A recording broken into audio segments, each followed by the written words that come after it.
How is purchase consideration calculated? Purchase consideration may be calculated in multiple ways, in fact, in multiple ways. However, for ease, it is predominantly two methods in which we did. Number one is net assets method. Second is called as payments method. Number one is called as net assets method. Second is called as a payments method. What does a net assets method mean?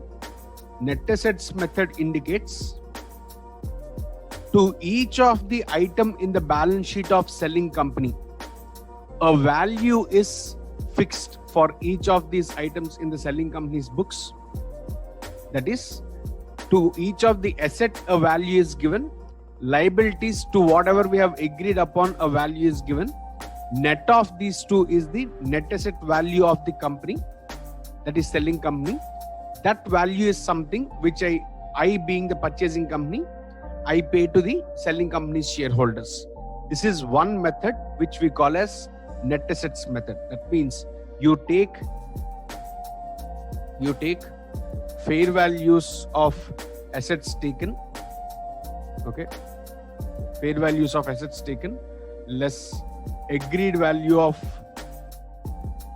liabilities accepted, on netting off you get some value, that is the net asset value of the entity. That is the net asset value of the entity, which is predominantly called as your purchase consideration. Okay. Now, this is one method. The second method is called as payments method.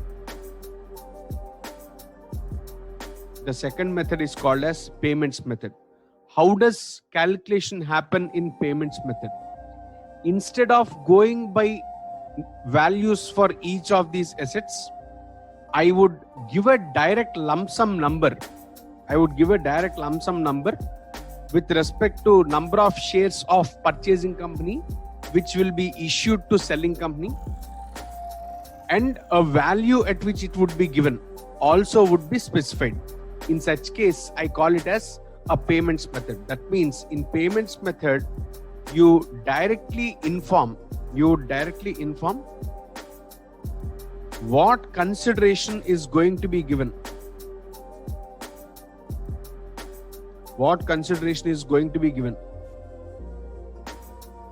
To the shareholders of selling company. Okay. All those put together is considered as purchase consideration for the selling company's shareholders. In either of these two methods, we arrive at the purchase consideration.